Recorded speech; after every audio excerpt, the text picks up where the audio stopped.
Olá para todo mundo, bom dia, boa tarde, boa noite, do dia, horário, enfim, você está aí assistindo. Para você que não me conhece, meu nome é Vitor Santos e nós vamos começar aqui uma sequência com algumas aulas que envolvem ritmos do nosso país, né? Eu sou professor de percussão e nós vamos começar a entender alguns ritmos muito populares aqui das nossas terras, tá? Esse processo todo vai ganhar o nome de Batuques do Nosso Brasil, que foi um projeto meu contemplado pela Lei Aldir Blanc de Emergência Cultural do Governo Federal, em parceria com os governos do Estado de São Paulo e da Prefeitura da Estância Turística de Embu das Artes, tá certo? Então, bem-vindos, vai ser um prazer ter vocês por aqui, tá certo? Vamos começar então, né? Esse é o nosso primeiro, né, de 16 vídeos que terão a princípio aí, com aulas de percussão. Hoje eu vou falar rapidamente com vocês, né? Rapidamente, talvez não tão rapidamente, mas vou falar com vocês aqui do samba reggae, né? A gente conhece, talvez não por esse nome, né? A gente acaba ouvindo falar muito de axé music, axé e tudo mais, né? É um ritmo que surgiu em terra brasileira mesmo, né? Em Salvador, né? Na cidade de Salvador, na Bahia.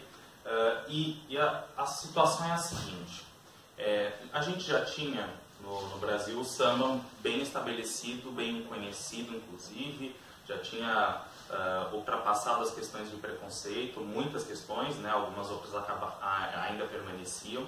Né? Para a gente entender, é o seguinte: o samba surgiu no Brasil né, documentado, né, o primeiro documento de uma gravação que tinha um nome de samba foi em 1916. Né? O samba reggae começou a aparecer no Brasil, né? Foi criado, foi misturado aqui no país entre o final da década de 70 e o começo da década de 80. Né? Então, já tinham passado aí alguns anos, né? Já tinham passado 60 anos, um pouquinho mais de 60 anos, né? 65 mais ou menos.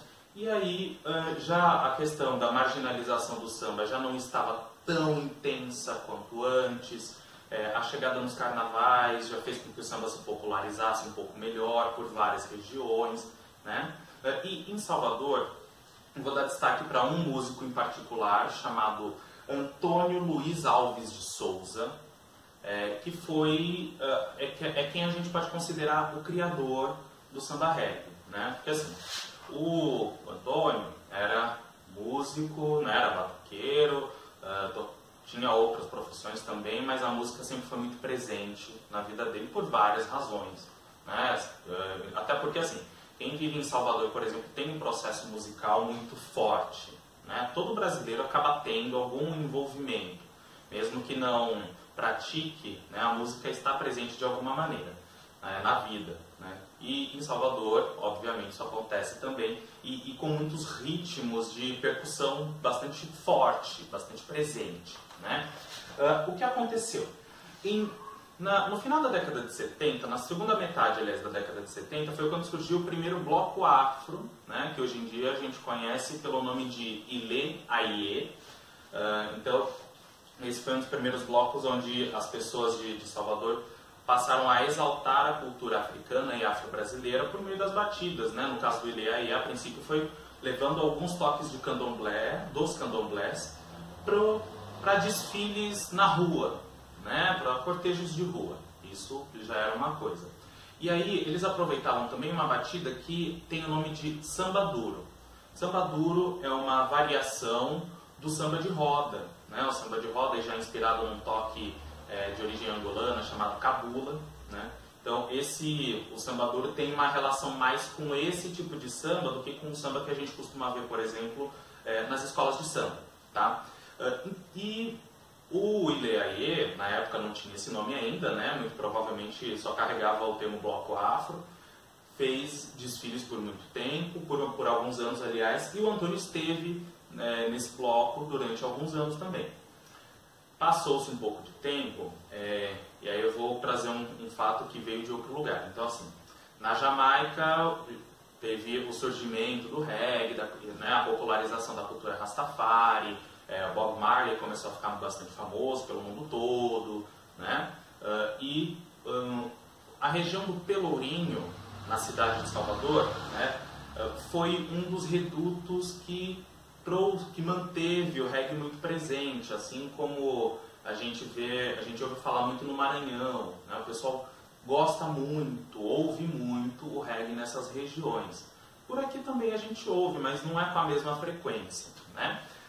E aí, em 1983, foi quando o Antônio saiu desse bloco afro, né, que depois veio ganhar o nome de Lei Aie, e chegou num grupo de percussão de forma muito parecida com Lei Aie, mas que tem o nome de Olodum. O Olodum a gente conhece também até hoje, né? Daí o que aconteceu? No meio desse processo, quando ele chegou no Olodum, ele ganhou o cargo de mestre de bateria. Então ele tinha a função de comandar os ritmistas, batuqueiros, percussionistas, enfim, o nome que você quiser dar, tá certo? E aí, no meio desse processo, ele ganhou um apelido, né, que foi pelo qual ele ficou conhecido de fato, né? Muitos músicos, cantores, muitos artistas de Salvador, inclusive, chamam desta maneira, né? Que foi Neguinho do Samba, né? Porque o que acontecia? Ele ia para cima e para baixo com um monte de instrumento e tal, não sei o que, de repente alguém parava, se não é aquele Neguinho do Samba, aquele Neguinho do Samba, aquele Neguinho do Samba, ficou Neguinho do Samba, tá? Então, vocês provavelmente não vão ouvir o pessoal falando, Antônio Luiz Alves de Souza, e sim Neguinho do Samba. É a mesma pessoa, tá? E aí, então, retomando, ele estava no Olodum como mestre de bateria e, né, lembrando, como o Pelourinho era um reduto de popularização do reggae forte na época, ele acabou intuitivamente misturando batidas do samba, alguns toques dos candomblés com o reggae também jamaicano, né?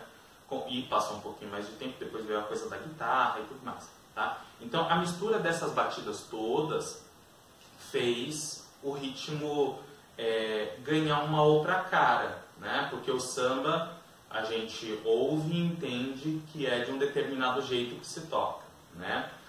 E aí o samba reggae hoje em dia a gente sabe diferenciar um do outro, né? Mas na época foi uma certa revolução, porque juntou-se influências de origens diferentes, de momentos diferentes, inclusive, né? Porque assim, se a gente for refletir, o samba surgiu do batuque de umbigada, que é africano. O reggae tem também influência africana, afinal de contas a Jamaica teve, assim como em toda a América, né, todo o continente, América do Norte, do Sul e Central, tiveram influência de povos africanos que vieram escravizados para todos esses lugares.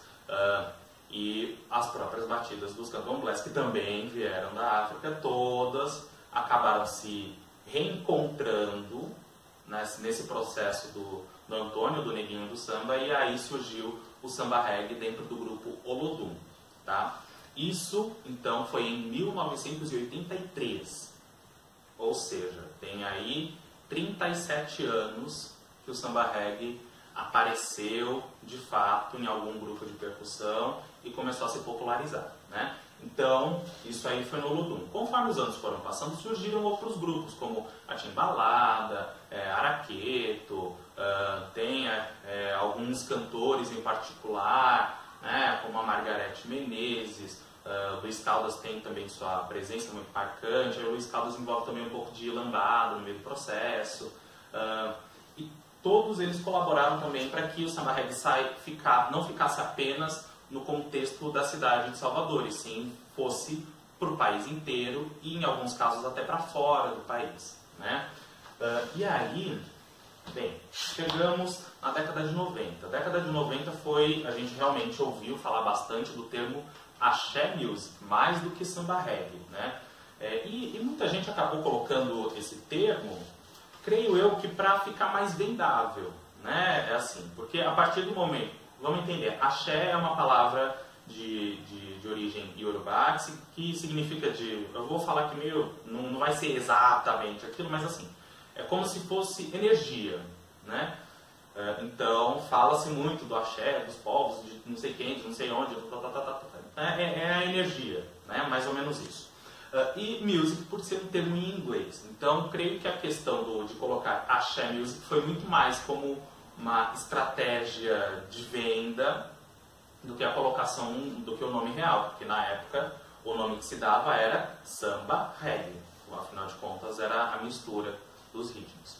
Né? E aí, vamos lá, Daniela Mercury também começou a aparecer com este ritmo, e aí fez vários shows, um inclusive muito marcante foi um show no vão do MASP, se eu não me engano em 89, 1990, por aí. E tivemos, inclusive, conforme os anos foram passando, ainda na década de 90, participações de artistas internacionais. Né? Um deles, talvez um dos mais emblemáticos, foi o Michael Jackson, né? Que fez a música They Don't Care About Us, né? Traduzir rapidamente seria Eles Não Se Importam Conosco. Né? Fez a música, gravou-se um clipe com o Olodum, o Neguinho do Samba estava nessa gravação também. Então isso criou uma comoção muito grande e ajudou a popularizar mais ainda o ritmo fora do país, do Brasil. Né? E aí o próprio Neguinho do Samba também teve uma participação numa música do Paul Simon. Né? E aí o que acabou acontecendo? No meio desse processo, né, o Paul colaborou para que o Neguinho tivesse uma casa própria que futuramente se tornou a Escola Didá. Existe um grupo hoje em dia de samba reggae que se chama Didá, Grupo Didá, tá bom? E esse grupo também toca muito, então foi fundado por ele, a casa que ele ganhou é a sede, aliás ainda é a sede desse grupo, então é um centro cultural, né? Esse lugar, né, essa escola de Didá é um centro cultural de formação de cidadãos, de artistas, né? Assim como os projetos que o Olodum tem, que a Timbalada tem, né? Então vale a pena a gente também tratar de mais alguns artistas. Eu vou até aproveitar para falar de mais alguns artistas que a gente conhece que levantam essa coisa do samba reggae mesmo. Né? Então, a Margareth Menezes, como eu já comentei, a Daniela Mercury, como eu já comentei, o Carlinhos Brown também é uma figura dessas, importante, Durval Lelis, vamos lá, quem mais? Luiz Caldas, que traz um pouco de uma outra influência também, mas colabora nesse sentido. Quem mais? Aí pensando no pessoal que faz a coisa mais comercial, tem um pouco do ritmo, mas é a coisa um pouco mais comercial. Algumas bandas como Cheiro de Amor, Babado Novo, a Ivete Sangalo durante um tempo cantava especificamente samba reggae, né? A banda Eva, foi onde a Ivete surgiu. Todos esses grupos, todas essas bandas colaboram para manutenção do ritmo do samba reggae aqui no Brasil e fora do Brasil também. Afinal de contas, e aí, deixa eu até voltar nos blocos afro, né? O próprio Ilê Aie também, né? Se eu não falar vai ficar ruim, né? São grupos que, de cada uma à sua maneira, fazem com que o samba reggae se expanda. Né? A gente vê muito o samba reggae sendo tocado e sendo difundido em momentos mais assim, em períodos do carnaval, né? Ou em situações relacionadas ao Dia da Consciência Negra, né? Que são importantes, é óbvio, mas também é importante a gente levar para além destes dois momentos, porque afinal de contas é a cultura do nosso país. Né? Então é importante a gente pensar isso. Né? Assim, é legal a gente entender algumas coisinhas, né? Então, o que o samba reggae trouxe de influências do samba mesmo? Foi a presença de alguns instrumentos, né? Principalmente os instrumentos de percussão. Então, a gente tem os surdos, né? Sei que quando eu for falar de surdos, vocês vão ver uma imagem bonitinha deles, né? Vocês vão entender que instrumento é esse. Vamos lá, os surdos, caixa, que na hora, né, em breve teremos aula para cada instrumento desses, tá? Então, vai ter uma aula para surdo, onde vocês vão ver exatamente o que é, quais são as particularidades deles. Tem caixa, também teremos uma aula só para caixa. Lá em Salvador, eles chamam o próximo instrumento que eu vou falar pelo nome de bacurinha, tá? Aqui em São Paulo, no Rio, a gente conhece por repinique, tá? Existe uma diferença entre um e outro, tá? Mas isso eu vou falar também na aula em que a gente tiver do repinique, vocês vão saber direitinho qual que é a diferença entre um e outro, porque tem uma forma de tocar diferente, formas diferentes de serem tocadas, tá bom? Tem também surdo, caixa, repique, vamos lá, tem mais. Em alguns grupos, o pessoal gosta de usar timbal, tá? O timbal é um instrumento que parece um pouco com o atabaque. O atabaque é esse daqui que vocês estão vendo aqui do meu lado, ó. Esse aqui. Tá? Mas o timbal eu não vou tratar aqui porque a gente vai fazer uma abordagem um pouco rapidinha sobre os ritmos. Então, o timbal eu teria que fazer muitas explicações e não é exatamente um instrumento que a gente vai aprender de forma muito rápida. Tá? A gente vai ter que treinar bastante, estudar bastante, até chegar um momento que a gente vai conseguir tocar o timbal legal. Tá? E aí, tem um ponto. Né? Essas são as influências que vieram do samba. Em alguns grupos pode-se tocar tamborim. Tamborim é esse instrumentinho aqui, ó. Tem dois aqui, do lado da minha cabeça. Tá? Existem também alguns instrumentos que, fazem parte desse processo, mas que não vieram do samba, como é o caso da guitarra elétrica. Né? Aliás, aqui no Brasil criou-se uma guitarra exclusiva para se tocar no samba reggae ou no axé, que é a guitarra baiana. Porque assim, a gente tem uma guitarra que eu não sei exatamente o tamanho, acho que é desse jeito aqui, né? A guitarra elétrica. Né? E aí, aqui no Brasil, durante a chegada da guitarra elétrica, né? Não sei se todo mundo sabe, mas assim, a guitarra chegou aqui no Brasil, a guitarra elétrica chegou no Brasil mais ou menos no final na década de 60, começo da década de 70, por aí, né? Então foi um pouquinho antes do desenvolvimento do samba reggae, né? Mas ela chegou com uma polêmica enorme. Né? Houve um movimento de vários artistas muito grande, tanto de rejeição quanto de aprovação ao instrumento. Né?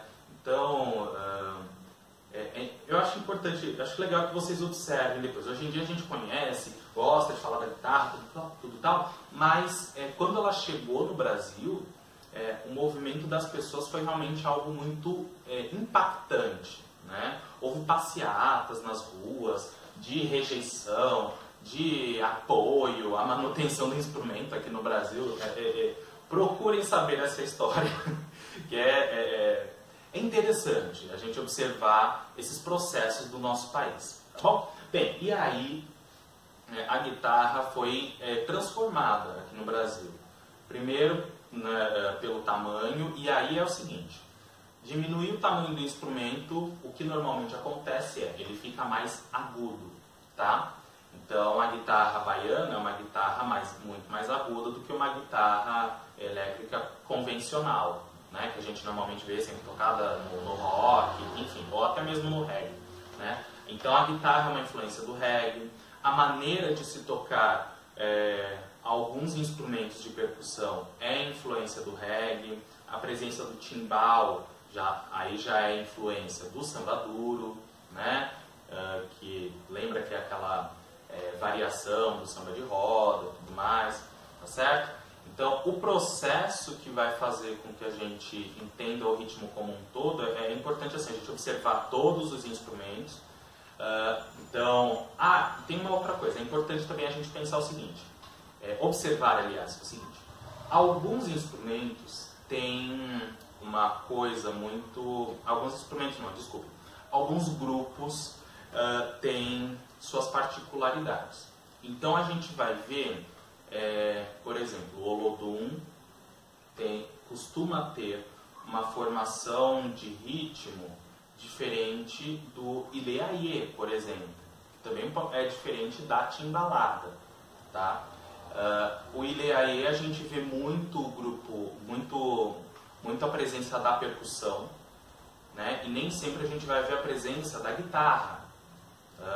No Olodum, há casos em que a gente vai ver a presença da guitarra, há casos em que a gente vai ver muito mais a presença da percussão, porque também tem isso. A formação do grupo de instrumentistas para cada situação, né? Porque hoje em dia também tem isso. Existem as apresentações que são feitas para palcos, as apresentações que são feitas para a rua, né? E tem uma coisa também muito interessante. Nos últimos anos, vou chutar pelo menos nos últimos 20 anos, o samba reggae traz uma coisa muito, um elemento visual, alguns elementos visuais, aliás, muito interessantes. Um deles é a movimentação de alguns dos ritmistas com relação aos instrumentos. Então, por exemplo, vocês já devem ter visto isso em algum programa de televisão e tudo mais, que assim, tá lá a boa parte da turma tocando o ritmo, aí vem um ou dois ritmistas mais à frente e começam a movimentar o surdo. Surdo, lembrando, se você não sabe o que é, na aula de surdo eu vou falar, né, direitinho e tal coisa, tá? Então você vai ver o pessoal movimentando assim, levantando o surdo, descendo o surdo, levanta, desce, sai rodando, mantém o surdo lá pra cima e fica tocando, ajoelha com o surdo lá em cima, levanta. Então assim, essa movimentação se tornou um elemento visual muito interessante, né? Porque, de certa maneira, faz com que as pessoas se impressionem, né? Isso ganha a atenção das pessoas. Um outro elemento, e isso a gente vai ver muito no Ileaie mais até do que em outros grupos, né? Lembrando, gente, aqui eu estou exemplificando alguns, tá? Então, se eu de repente deixei de falar o nome de algum grupo, eu peço desculpas. Ou, melhor ainda, se você sabe algum outro grupo de samba reggae, deixa aí no comentário pra gente ir conhecendo mais. Afinal de contas, conhecimento nunca é demais, tá? Então, um outro elemento que a gente vê muito no Ileaie, por exemplo, é a presença de um corpo de baile, né? Ou de, às vezes, sei lá, 1 ou 2, 3 dançarinos, né? A gente normalmente vê mais dançarinas do que dançarinos, tá? Mas às vezes pode ter um cara dançando junto ali. E é uma movimentação muito diferente, tá? Então vocês vão ver uma coisa grande, movimentos grandes, roupas com bastante volume, né? Então qualquer movimento feito, inclusive com essas roupas, ganha uma proporção maior, turbantes enormes, né? Tudo isso são coisas que colaboram para impressionar as pessoas. Também é óbvio que tem outras funções também, afinal de contas é importante a gente pensar o seguinte: como a origem de todo esse ritmo é africana, o africano tem o hábito de cantar, dançar, tocar instrumento como parte da vida, né? Então é legal a gente observar que, primeiro, isso é costume da turma, né? Afinal de contas, está remontando a origem. E também é um elemento muito bonito, né? Isso se torna uma coisa estética, visual, muito interessante. Tá? Tanto é que, nos últimos anos, tem havido alguns concursos de pessoas que fazem, principalmente lá em Salvador, né? Aliás, eu só vi lá em Salvador, para falar a verdade. Existem esses concursos de beleza, onde as pessoas fazem roupas de determinado jeito e dançam, enfim, tudo isso faz parte desse elemento, né, do visual, né, porque também é legal a gente entender assim, o ritmo, a parte musical é muito legal, é muito gostosa, é muito interessante, a gente vê como o pessoal se movimenta, como o pessoal toca, tudo tal, mas isso é uma coisa que vocês vão me ver falar não só aqui, como num próximo ritmo que eu vou comentar em breve. Que é assim, quando uma manifestação musical vai para a rua, ela precisa ter alguns ornamentos para chamar a atenção das pessoas que estiverem passando por ali, né? Porque é diferente de quando você está num espaço onde você foi para assistir aquela apresentação. Isso é uma coisa. Outra coisa é você está no meio da rua fazendo alguma coisa qualquer, aleatória, e tem um grupo tocando. Aí você ouve, você vai ver. Aí tem o pessoal que está fazendo toda aquela movimentação com o instrumento, ou está dançando daquele jeito. E tal. Aí isso ganha o público e faz com que o público te veja. E se interesse, e goste, e queira ter registro, de repente ache que é legal participar, né? Tudo isso são coisas que fazem parte das movimentações artísticas que ocorrem nas ruas, né? É o exemplo do teatro de rua, do grafite, que precisa ser também normalmente muito colorido para chamar a atenção das pessoas, das danças na rua, da música que se toca, né? A música tem que ter volume, tem que ter presença, né? Então tudo isso são coisas que que são importantes para quando você vai fazer uma apresentação em algum ambiente externo, onde as pessoas não se prepararam para estar te assistindo, né? Então isso é muito legal. Bem, então acho que o assunto é esse, né? Nós teremos aula aqui, nossas próximas aulas serão de surdos de primeira e de segunda. Próxima aula a gente vai falar destes dois instrumentos, tá? Na aula seguinte teremos surdo de terceira, e aí tem uma outra maneira de tocar. Aqui eu vou falar dos dois, aqui eu vou falar do surdo de terceira sozinho. Teremos também aula de repinique. O repinique eu pessoalmente não tenho, mas eu vou explicar todos os processos aqui com vocês.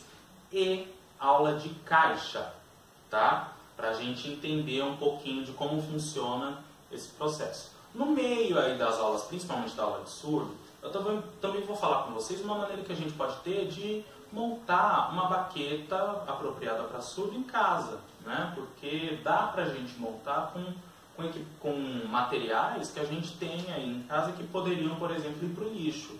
Em vez de ir para o lixo, a gente dá aquela reciclada razoável e deixa mais agradável para ser tocada, tá certo? Bem, essa aula vai ser um pouquinho mais curtinha do que as outras, né? As outras terão aí uma meia hora mesmo, talvez até um pouquinho mais. Bem, e eu acho que eu estou encerrando por aqui. Espero que vocês tenham gostado do conteúdo que a gente conversou. Se vocês tiverem alguma coisa, alguma dúvida ou alguma coisa a mais para colocar, deixa aí nos comentários que eu vou ler, né? Espero ter condição de responder vocês também. Obrigado pela presença, gente. Até a próxima aula.